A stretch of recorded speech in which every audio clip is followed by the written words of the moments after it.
Left over இடியாப்பத்தில் வந்து இடியாப்ப சோறு எப்படி செய்யலாங்கிறத அந்த வீடியோவில் அதுக்கு வந்து எதுக்கு இந்த வீடியோ காட்டுறேன்னா, கவனம் இல்லாமல் நம்ம ஒரு வேலை பார்த்தா நமக்கு தான் 1க்கு 2 வேலை வைக்கும்.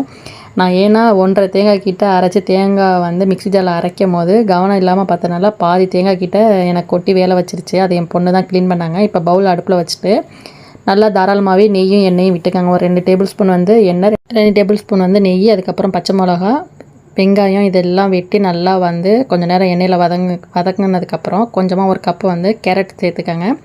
அதையுமே சேர்த்துட்டு அதோட 2 கொத்து கருவேப்பிலை சேர்த்துக்காங்க. எல்லாத்தையும் சேர்த்துட்டு கொஞ்சம் நல்லா வந்து கொஞ்சம் நேரம் மிக்ஸ் பண்ணுங்கள். மிக்ஸ் பண்ணிவிட்டு ஒரு மூடி போட்டுடலாம். அந்த கேப்பில் வந்து நம்ம தேங்காய் பால் வந்து பால் தான் எடுக்கணும். எனக்கு வந்து கொஞ்சம் தேங்காய் வேஸ்ட்டானால கொஞ்சம் நான் 2வது பாலுமே எடுத்துக்கிட்டால் நம்ம ஃபுல் அண்ட் ஃபுல் பால் எடுத்தால் டேஸ்ட்டுமே அதில் அதிகமாக இருக்கும். ஒரு டீஸ்பூன் வந்து மஞ்சத்தூள், ஒரு டீஸ்பூன் ஜீரகத்தூள், ஒரு டீஸ்பூன் மிளகுத்தூள், உப்பு எல்லாமே சேர்த்துட்டு நல்லா மிக்ஸ் பண்ணுங்கள். மிக்ஸ் பண்ணிவிட்டு நல்லா வந்து இல்லை நம்ம ஆட் பண்ண மசாலா எல்லாமே கரையணும். இடியாப்பம் எந்த அளவுக்கு வந்து இதுக்கு வந்து நம்ம லெஃப்ட் ஓவர் இடியாப்பத்தில் செஞ்சால் நல்லா பொழு பொழுன்னு நல்லாயிருக்கும். நம்ம அப்பப்போக்கி செய்கிற இடியாப்பத்தில் செஞ்சால் நம்மளுக்கு இந்த மாதிரி கொலண்டு வரும். அதனால் நான் வந்து மேக்ஸிமம் இடியாப்ப சோறுனாலே ஃப்ரிட்ஜில் வச்சு தான் எங்கள் வீட்டில் செய்வோம்.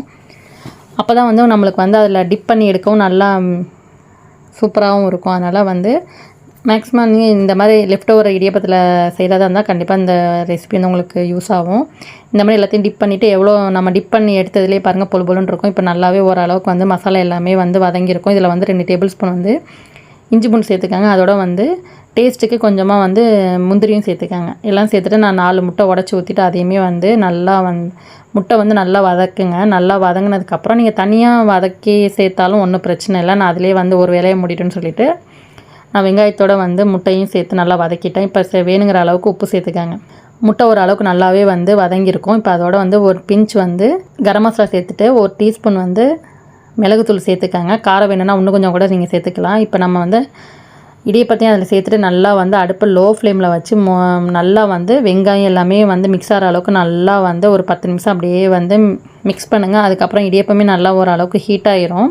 இப்போ லாஸ்ட்டாக வந்து 2 டேபிள் ஸ்பூன் வந்து நெய், கொஞ்சமாக மல்லிக்கீரை விட்டு நான் மறுபடியும் ஒரு மிக்ஸ் பண்ணி விட்டு மூடி போட்டு ஒரு 10 நிமிஷம் அப்படியே விட்டுருங்க. நம்மளுக்கு இடியாப்ப சோறுமே ரெடி ஆயிரும். இது வந்து சில பேர் வந்து இனிப்போடு சேர்த்து சாப்பிடுவாங்க, சில பேர் வந்து காரமாக சாப்பிடுவாங்க. நம்ம டேஸ்ட்டுக்கு தகுந்த மாதிரி சாப்பிட்டுக்க வேண்டியதான். கண்டிப்பாக அந்த ரெசிபியை ட்ரை பண்ணி பாருங்கள். அதுவும் இந்த தேங்காய் பால் கீ ஸ்மெல்லோட அந்த இடியாப்ப ரைஸ் சாப்பிடும்போது நம்ம லெஃப்ட் ஓவர் இடியாப்பத்தை தான் செஞ்சோங்கிறது யாருக்குமே தெரியாது. டேஸ்ட் அந்த அளவுக்கு சூப்பராக இருக்கும். கண்டிப்பாக ட்ரை பண்ணி பாருங்கள்.